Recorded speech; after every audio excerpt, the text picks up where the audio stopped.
आज हमारा है चौथा चैप्टर है ए ट्रूली ब्यूटीफुल माइंड। तो उसका नाम यह है, पैराग्राफ नंबर 10 है। While Einstein was solving the most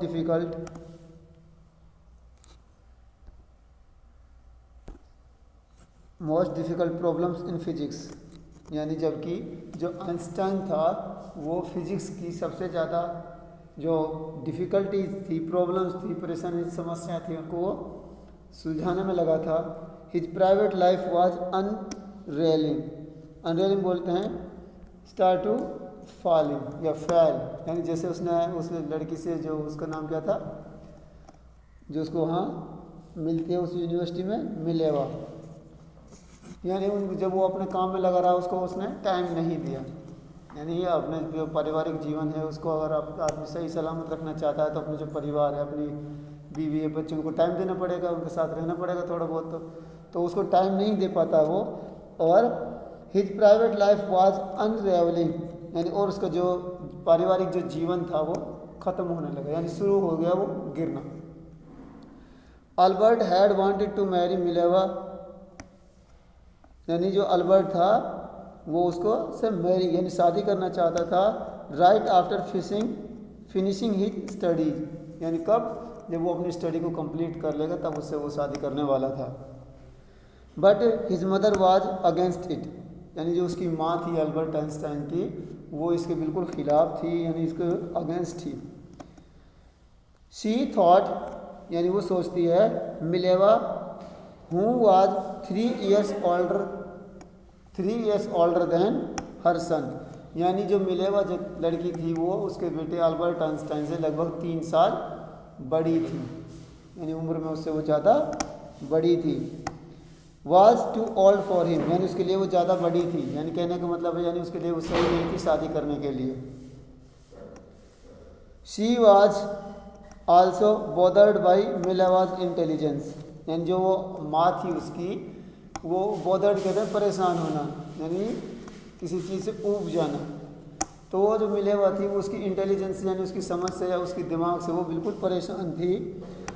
she is a book like you, his mother said, यानी वो कहती है उसकी माँ आइंस्टाइन से, वो भी एक तरह की किताब है जैसे कि तुम हो। कहने का मतलब ये है कि वो भी हर वक्त पढ़ाई में लगी हुई होती है और तुम भी हर वक्त पढ़ाई में लगे हुए होते हो, यानी तुम अपना जो जीवन है, पारिवारिक जीवन, वो तुम आज इस तरह से नहीं चला पाओगे। His mother said Einstein put the wedding of, यानी इसके लिए जो आइंस्टाइन था उसने शादी को ऑफ कर दिया, यानी उसने उसको बढ़ा दिया। उसने सोचा कि हम और देखते हैं और परख कर। तो the pair finally married in January 1903, यानी उन पेयर बोलते हैं जोड़ा, तो उस जोड़े ने शादी कर ली कब, 1903 में, यानी 1903 में। एंड हैड 2 सन्स, और उसके 2 बेटे भी हुए। But a few years later, यानी कुछ साल बाद, द मैरिज ये फेल्टर्ड बोलते हैं, यानी जैसे घर में कहा सुनी लड़ाई झगड़ा, एक चिकचिकबाजी शुरू हो गई। मिलेवा, यानी वो जो लड़की थी, meanwhile was losing her intellectual ambition and become an unhappy housewife, यानी कहने का मतलब जो है, यानी जब शादी हो जाती है आदमी का जो टारगेट दूसरा बन जाता है, तो दूसरा जो उसका पहला टारगेट था उससे उसका जो ध्यान है उसकी वो हटना शुरू हो जाता है, यानी उसमें इतना वो ध्यान नहीं लगा पाता, यानी उसमें इंटरेस्ट नहीं लगा पाता वो। तो वो कहता है मीनवाइल, जबकि was losing her intellectual ambition, यानी जो उसका एम्बिशन था, उसका उद्देश्य था, जो उसका एम था, उससे वो भटकने लगी। यानी कहने का मतलब है कि वो अपने पढ़ाई के प्रति जागरूक नहीं रह पाई। And becoming an unhappy housewife, और एक ऐसी औरत बन गई जिसको परिवार संभालना था। जब परिवार आदमी संभालेगा, बच्चों को संभालेगा, तो शायद वो पढ़ाई नहीं कर पाएगा। चलो आदमी कर भी लेता है, लेकिन जो औरत होती है उसको खाना बनाना, कपड़े धोना, बाकी और काम, बच्चों को संवारना, नहलाना धुलाना, बहुत सारे काम होते हैं, तो पढ़ाई कब करे। तो वो कहती है कि मैं एक नाखुश हाउसवाइफ, यानी घर गृहिणी बन गई। हाउसवाइफ बोलते हैं घर का काम करने वाली, यानी मुझे अपने जीवन से अच्छा महसूस नहीं हो रहा था। After years of constant fighting जैसे लगातार चिकचिकबाजी, कहासुनी को बोलते हैं, यानी जब वो उसमें आपस में कहासुनी होने लगी, द कपल फाइनली डिवोर्स इन 1990, यानी डिवोर्स कहते हैं तलाक को, यानी अलग हो जाना, यानी फिर वो दोनों लगभग 1919 में दोनों ने डिवोर्स ले लिया, यानी तलाक हो गई दोनों की। Albert Einstein married his cousin Elsa the same year, यानी जो अल्बर्ट था उसने अगले ही साल, सेम ईयर यानी उसी साल, अपने कजिन यानी उसकी चचेरी या ममेरी सिस्टर थी, उसी से उसने शादी कर ली। तो Einstein's new personal chapter coincided with his rise of world fame, यानी अब वो कह रहा है कि अब यहाँ से आगे जो अल्बर्ट आइंस्टाइन का जो सफ़र था या जर्नी थी वो बहुत ही अजीब तरीके से चलने वाली थी। तो न्यू पर्सनल चैप्टर यानी उसका जो खुद का चैप्टर था, यानी खुद के जो उसने लिखे हुए द्वारा जो उसके चैप्टर्स थे, थ्योरीज थी, वो पब्लिश होने वाली थी। तो वो कहता है कि आइंस्टाइन्स न्यू पर्सनल चैप्टर को coincided with his rise of world fame, यानी अब उसका समय ऐसा था कि वो वर्ल्ड फेम यानी वर्ल्ड में फेमस होने वाला था, यानी विश्व प्रसिद्धि उसको मिलने वाली थी। कब? इन 1915 he had published his journal theory of relativity, यानी जिस काम पर वो कर रहा था और वो जैसे बोलता था कि जो ये मेरी डेस्क ड्रावर है ये बहुत काम की चीज़ है, तो वो लगभग उसका जो रिलेटिविटी का जो सिद्धांत था या थ्योरी थी वो कब छपी थी? लगभग 1915 में। Which provided a new interpretation of gravity, और उसके बाद which provided a new interpretation of gravity, gravity बोलते हैं गुरुत्वाकर्षण बल, यानी गुरुत्वाकर्षण बल का नियम शुरू हुआ, यानी और उसके बाद an eclipse of the sun in 1919 brought proof that it was accurate, यानी एक तो होता है कि हमने अपना सिद्धांत बना दिया, भाई हम मान रहे कैसा हो गया, लेकिन जब तक उसको कोई और प्रूव नहीं करेगा, यानी उससे कोई और बुद्धिजीवी उसको नहीं समझेगा, उसके बारे में नहीं पढ़ेगा, उसकी स्टडी नहीं करेगा, तो आप अपने लिए या अपने स्तर पर उसको वर्ल्ड फेम नहीं मान सकते, उसको सही में नहीं मान सकते। जब तक उसको जो और बुद्धिजीवी हैं उसको अपनी दिमाग से, अपने माइंड से नहीं परखेंगे तो हम उसको वर्ल्ड फेम को दर्जा नहीं दे सकते। तो वो कहता है an eclipse of the sun in the 1919 brought proof that it was accurate, यानी जब उसको वो जो रिलेटिविटी और जो उसकी ग्रेविटी थी दोनों के बारे में जब उसने बताया, जब उसकी थ्योरी पब्लिश हुई, जब लोगों ने उसको पढ़ा, तो जितने भी बुद्धिजीवी थे, माइंडेड खोपड़ी थी जो और जो जीनियस थे, जब उन्होंने उसको स्टडी की उसकी, तो उसको जो प्रूफ मिला था वो 1919 में मिल गया, यानी उसको साबित हो गया कि हाँ वास्तव में ये जिसकी ये स्टडी है, जो उसने काम किया है, यानी जो उसकी थ्योरी है एकदम करेक्ट है। तो Einstein had correctly calculated in advance the extent to which the light from fixed stars would be deflected through the sun's gravity field. Deflected बोलते हैं changed direction because it hit something, यानी कहने का मतलब है कि जो सूर्य होता है उससे जो किरण निकलती है वो किसी चीज़ से टकराती है, या तो वो रुक जाती है या फिर अपनी डायरेक्शन चेंज कर लेती है, ठीक, इसको बोलते हैं प्रकाश परिवर्तन नियम। तो वो कहता है आइंस्टाइन हैड करेक्टली कैलकुलेटेड, यानी जो आइंस्टाइन था उसने सही कैलकुलेट करना, गणना करना, गिनती करना या आंकलन करना, इन एडवांस पहले से ही, the extent to the which the light from fixed stars would be deflected, यानी जो रोशनी स्टार से यानी सूरज से आती है, अगर वो किसी चीज़ से टकराएगी तो वो थोड़ी सी अपनी जो डायरेक्शन है उसको चेंज कर लेगी through the sun's gravity field, यानी कहाँ, जो हमारा जैसे सूरज है उसकी जो रोशनी है बाकी और स्टार से ज़्यादा है। कहते हैं जो तारे होते हैं वो कभी छिपते नहीं हैं, सुना ना, दिन में क्यों नहीं दिखाई देते फिर? सूरज की जो रोशनी है उनकी रोशनी से ज़्यादा है। क्यों? कुछ स्टार तो ऐसे हैं कि जो सूरज से भी काफ़ी बड़े हैं, लेकिन जो उनकी दूरी है वो ज़्यादा है, इसलिए वो छोटे दिखाई पड़ते हैं, उसकी रोशनी कम आती है। बहुत सारे बड़े बड़े स्टार्स हैं, सूरज तो उसका काफ़ी छोटा लगता है, लेकिन इसकी जो दूरी है वो ज़मीन से वो बैलेंस में है, यानी रोशनी भी आती है और इससे जितनी भी हमारी एक्टिविटीज़ हैं जीवन की, लाइफ की, वो सारी चलती है। तो कहने का मतलब ये है कि जो उसने कैलकुलेट की थी, गणना की थी, आंकलन लगाया था पहले ही, वो एकदम एक्यूरेट, बिल्कुल करेक्ट माना गया।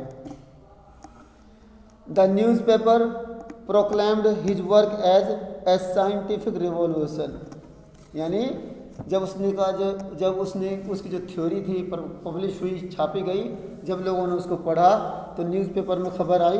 द न्यूज़पेपर प्रोक्लेम्ड कहते हैं जैसे दावा करना, यानी उन्होंने छाप दिया क्या, दिस वर्क, ये काम, एज साइंटिफिक रिवॉल्यूशन, यानी जिसको रिवॉल्यूशन बोलते हैं क्रांति, यानी एक वैज्ञानिक क्रांति, या किसी काम को बहुत ज़्यादा बढ़ावा देना, यानी एकदम कोई काम बिल्कुल धीरे धीरे चलता है और एकदम वो तेज़ी से चलने लगे, यानी कोई काम ऐसा हो जाए कि उसको लोग ज़्यादा ज़्यादा एक्सेप्ट करने लगे, तो उसको बोलते हैं revolution.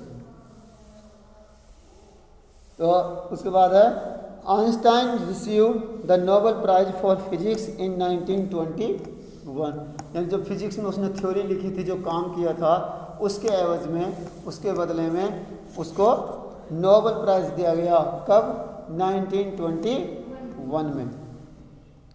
He was showered with honours, showered कहते हैं बरसात होना, और ऑनर्ड माने सम्मान की, यानी वो जहाँ भी जाता उसका सम्मान होता, और ऐसा मानो उसको इतना सम्मान मिल रहा है जैसे बरसात हो रही हो। एंड इन्विटेशंस, और उसको निमंत्रण भेजे गए, from all over the world, यानी पूरे संसार से, and lauded by the press, और लॉर्डेड बाय बोलते हैं कि उसको घेरे हुए होते हर वक्त जो प्रेस वाले थे, यानी पत्रकार, यानी अखबार वाले, मीडिया वाले जितने भी थे, वो हमेशा उनसे थोड़ा सा घिरा हुआ मिलता था। When the Nazis came to power in Germany, यानी नाजीवाद होता है ना, ठीक है, यानी जब नाजी पावर में आए, यानी सत्ता में आए, उनकी जब हाथ में पावर आ गई, कब आई थी? इन 1933, यानी लगभग 1933 में जर्मनी में नाजीवाद आ गया था। Einstein immigrated to the United State, immigrated बोलते जैसे प्रस्थान करना, या वहाँ से निकल जाना, या दूसरे देश में जाके बस जाना। तो Einstein immigrated to the United State, यानी वो वहाँ से निकलकर, जर्मनी से निकलकर यूनाइटेड स्टेट में चला गया था। 5 years later, लगभग 5 साल बाद, the discovery of nuclear fission in Berlin had American physicist in an अप्रोर, यानी 5 years later, लगभग 5 साल बाद, द डिस्कवरी ऑफ न्यूक्लियर, यानी जब परमाणु की खोज हुई, यानी जो परमाणु जो होता है वो इतने पावरफुल होता है कि बहुत ज़्यादा।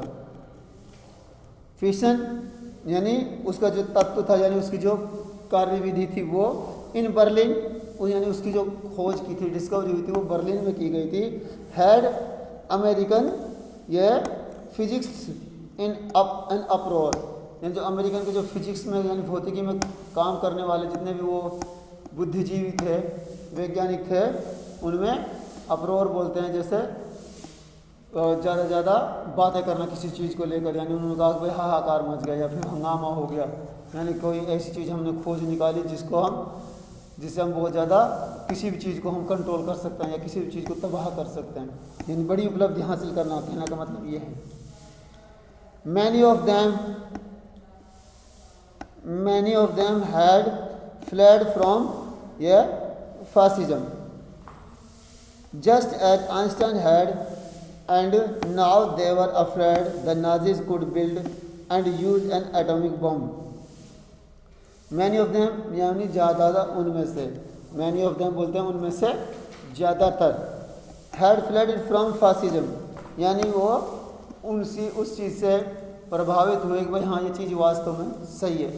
अब आप एक बात बताओ, कोई भी वैज्ञानिक कोई खोज करता है तो उसको उसके विपक्ष में भी लोग होते हैं और पक्ष में भी होते हैं, दोनों में। ऐसा तो है नहीं कि भाई पक्ष में होंगे। अब हमारा मोबाइल है, ये भी हमारी वैज्ञानिक खोज है। अब ऐसा तो नहीं कि इसके फ़ायदे कितने हैं। अगर आप इसके फ़ायदे को लोगे तो आपको फ़ायदा ही फ़ायदा मिलेगा, लेकिन नुकसान भी इसमें बहुत है, मानते हो ना। यानी इसके मेरिट्स और डीमेरिट्स बहुत ज़्यादा हैं, ठीक है। किसी भी चीज़ के मेरिट और डीमेरिट्स होते हैं, अब वो चाहे किसी भी स्टेट में, किसी भी क्षेत्र में हो, किसी भी एरिया में हो। तो many of them had fled from fascism यानी उसको लेकर काफ़ी उनमें कहासुनी हुई या फिर कानाफूसी हुई। जस्ट एज आइंस्टाइन हैड यानी जैसे कि आइंस्टाइन से पूछा गया या फिर जैसे आइंस्टाइन के बाद बात पहुंची। And now they were afraid the Nazis यानी जो आइंस्टाइन था वो कहता था या फिर जितने और लोग थे, तो इफ यदि अगर ये चीज़ जो नाजीवाद थे नाजियों के हाथ में लग गई, the Nazi could build and use an atomic bomb यानी जो ये थ्योरी है बनाने की, जो इसकी विधि है, अगर ये नाजियों के हाथ लग गए तो वो एक एटॉमिक बम बना सकते हैं। और अगर उन्होंने एटॉमिक बम जो बम है वो बना लिया तो वो उसका यूज़ भी 100% करेंगे। At the urging of college ये college Einstein wrote a letter to the American president ये फ्रैंकलिन डी रूजवेल्ट यानी जब लोगों ने कहा या जो उसके दोस्त थे उन्होंने कहा कि भाई आइंस्टाइन तुम्हें एक लेटर लिखना है, किसके लिए, जो अमेरिका का प्रेसिडेंट था उस वक्त यह फ्रैंकलिन डी रूजवेल्ट यानी आपको लेटर लिखना उसके लिए, किस बारे में, कि भाई जो ये एटॉमिक जो बम की रिसर्च हुई है, खोज हुई है, डिस्कवरी हुई है, ये किसी के यानी बुरे हाथों में नहीं जानी चाहिए। अगर चली भी जाती है तो इसका यूज़ नहीं होना चाहिए। फ्रैंकलिन डी रूजवेल्ट ऑन 2 अगस्त 1939 यानी उसी वक्त हमारा सेकेंड वर्ल्ड वॉर बिगिन हुआ था, दूसरा विश्व युद्ध शुरू हुआ था 1939 में। इन विच ही वार्नड कहते हैं चेतावनी, वार्न की सेकेंड फॉर्म है ये, यानी उसको सेकेंड वर्ल्ड वॉर के बारे में चेतावनी दी गई। अगर आप इस पर सख्त कदम नहीं उठाएंगे तो मुझे ऐसा लगता है कि जो हमारी विश्व युद्ध होना तय है। A single bomb of this type exploded in A port यानी वो कहता है उसके बम के बारे में बताना चाहता है उस प्रेसिडेंट को, भाई एक छोटा सा बम यानी एक अकेला बम कितनी तबाही मचा सकता है। तो कहता है a single bomb of this type यानी इस तरह का एक छोटा सा बम या एक मात्र बम एक्सप्लोडेड कहते हैं फाड़ना या ख़त्म करना या उसको बिखरा देना। इन ए पोर्ट यानी लगभग एक बंदरगाह के जो क्षेत्र होता है बहुत बड़ा होता है, यानी एक छोटा सा बम यानी एक बंदरगाह को ख़त्म कर सकता है आराम से।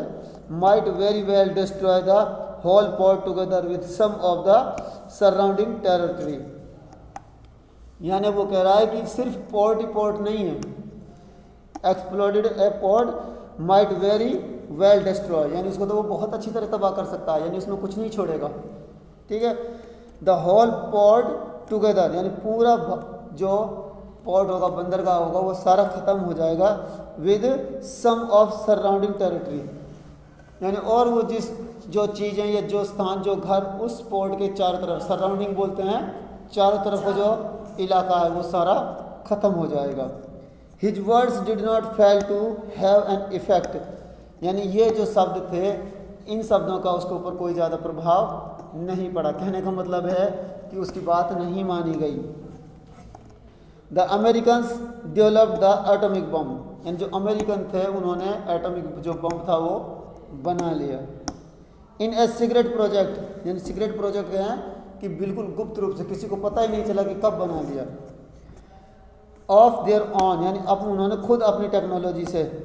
And dropped it on the Japanese city of Hiroshima and the Nagasaki in August 1945 यानी अमेरिका ने छुपाते हुए एटॉमिक बम जो था वो रेडी कर लिया, तैयार कर लिया और उसको डाला। कब? एंड ड्रॉप्ड इट इसको डाला गया ऑन जापानीज सिटी यानी जापान के शहरों पर। कौन कौन से थे? ऑफ हिरोशिमा एंड नागासाकी यानी हिरोशिमा पे और नागासाकी पर दोनों पे बम डाले गए। कब? इन अगस्त 1945 यानी 1945 में। उसके बाद Einstein was deeply सेकन by the extent of the destruction.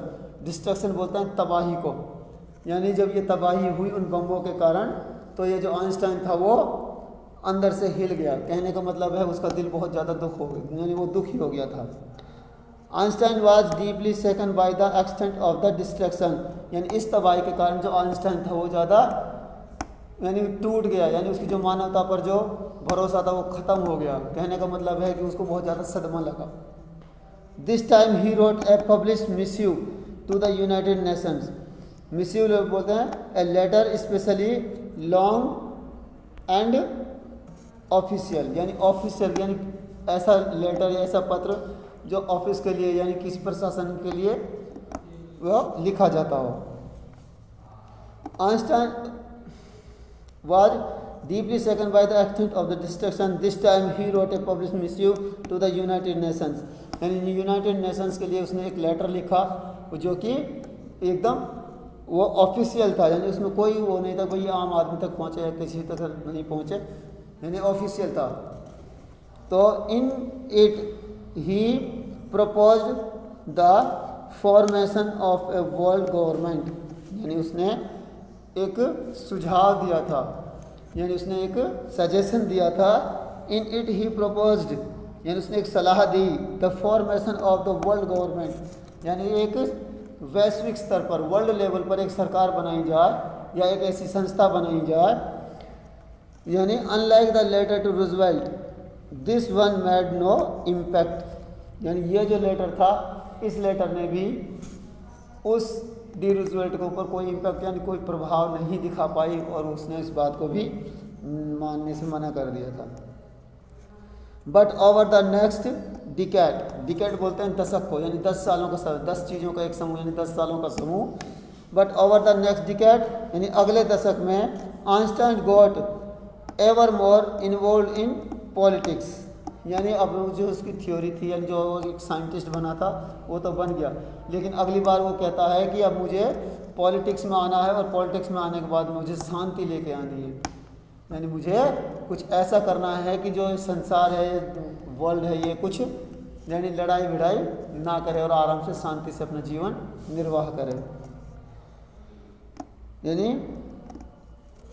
Agitating of an end of to the arm buildup and the using his popularity to campaign for peace and the democracy, यानी उसकी जो सोच थी वो क्या थी, ये इन्वॉल्व इन पॉलिटिक्स, यानी उसने कहा कि मुझे राजनीति में जाना है। Agitating for an end to the arm buildup, यानी वो कह रहा है कि मुझे अगेंस्ट है, यानी मैं इसके खिलाफ जाना चाहूँगा। किसके खिलाफ?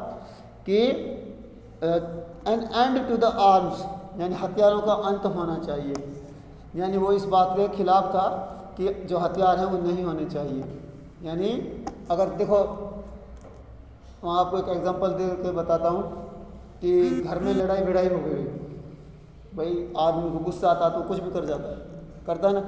बाई चांस अगर घर में हथियार रखा है, बंदूक रखी है, छोटी सी कट्टा ही रखा है, अगर बाई चांस गुस्सा ज़्यादा आ जाए, अगर किस्मत ज़्यादा ख़राब हो तो आदमी गोली मार सकता है, अपने मारेगा या नहीं किसी दूसरे के मारेगा, कर सकता है ना। ऐसे ही नहीं अगर जैसे घर में लड़ाई भिड़ाई हो गई तो मरने का तो बहुत सारे तरीके हैं, अगर आदमी मरना चाहे तो कहीं से भी मर सकता है, लेकिन बाई द वे बहाना लगता है। लेकिन जैसे हम अनाज में गोलियाँ रखते हैं ना, घर में रखी रहती है सेल्फोस, भाई लड़ाई हुई भिड़ाई हुई कहासुनी हो गई और गुस्से में या तो औरत ने खा लिया या फिर मर्द ने खा लिया, तो नुकसान हुआ उस चीज़ का।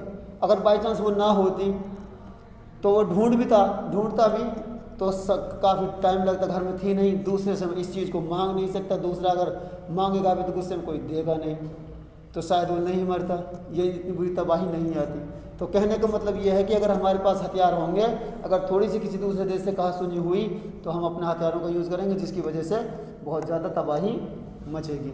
तो वो कहता है कि ये हथियार होने ही नहीं चाहिए, वो कहता है कि सारे हथियार ख़त्म होने चाहिए। मैं इसके बिल्कुल समर्थन में हूँ। भाई जो हमारा संसार है वो निशस्त्रीकरण का मतलब है कि सबके पास इतने खतरनाक हथियार ना हो कि वो जो इतनी ज़्यादा तबाही मचाएं। तो वो जो लेटर उसने डाला उसका भी उसके ऊपर कोई प्रभाव नहीं पड़ा। फिर उसने ये सोचा कि मुझे खुद पॉलिटिक्स में जाना है, जब मैं पॉलिटिक्स में चला जाऊंगा, मैं कोई मंत्री वगैरह बन जाऊंगा, प्रेसिडेंट बन जाऊंगा, तो मैं जो नियम लागू करूंगा वही सारे लागू होंगे। तो वो कहता है कि agitating for an end to the arm buildup and the using his popularity, यानी वो अपनी पॉपुलरिटी को यूज़ करता था, क्योंकि वो एक साइंटिस्ट था, उसको सारा संसार जानता था। उसने अभी हाल ही में प्रसिद्धि प्राप्त की है। तो वो कहता है कि शायद इससे मेरी जो पॉपुलरिटी है उससे मुझे लोग मानने लगे और मेरी बात को मान जाए, इसलिए वो पॉलिटिक्स में आता है और सोचता है कि मैं हथियारों का खात्मा करूंगा, यानी हथियारों को इस दुनिया से ख़त्म करवा दूंगा। To campaign for peace and democracy, और वो कहता है कि मुझे काम करना है, मुझे सहयोग देना है, किसमें? पीस यानी शांति में, एंड डेमोक्रेसी लोकतंत्र, यानी एक ऐसा तंत्र जिसमें सरकार कौन बनाता है? आम आदमी, ठीक है, आम आदमी सरकार बनाता है, अपने लिए बनाता है और उसमें सारे रूल और रेगुलेशन वो खुद ही चूज करता है, उसको बोलते हैं लोकतंत्र। एक ऐसा तंत्र लोगों के द्वारा लोगों के लिए बनाया गया तंत्र। When Einstein died in 1955 at the age of 76, यानी उसके डेथ कब हुई? यानी 1955 में, यानी 1955 में उसकी उम्र उस वक्त कितनी थी? 76 साल, 76 थी। He was celebrated as a visionary, the world citizen as much as a scientific genius। Visionary बोलते हैं a person who can think about the future in and original and the intelligence way, यानी एक आदमी जो इस संसार के बारे में बहुत ही अच्छी तरीके से, यानी ओरिजिनल बोलते हैं वास्तविक तरीके से, और अपनी बुद्धि का यूज़ करते हुए उसके बारे में सोचता है, उसको बोलते हैं विजनरी, यानी जीनियस जिसको बोलते हैं। तो ही वॉज सेलिब्रेटेड, यानी उसका जो जन्मदिन है या उसकी जो मृत्यु है वो मनाई जाती है एज ए विजनरी, यानी एक महान आत्मा के रूप में, एंड वर्ल्ड सिटीजन, यानी उसको जो दर्जा दिया गया था वो सांसारिक यानी संसार का नागरिक, as much as a scientific genius, और उसको कहा जाता था कि वैज्ञानिक जीनियस, यानी क्योंकि उसकी जो सोच थी मानवता के बारे में वो भी काफ़ी अच्छी थी। लेकिन और जब अगर वो किसी जो मतलब एजुकेशन के तौर पर चले तो वो इतना बड़ा ज्ञानी था, वैज्ञानिक था कि उसको लोग जीनियस के नाम से जानते थे। ठीक है, ये हो गया आपका चैप्टर, और इसके क्वेश्चंस कर लेना आप, ठीक है।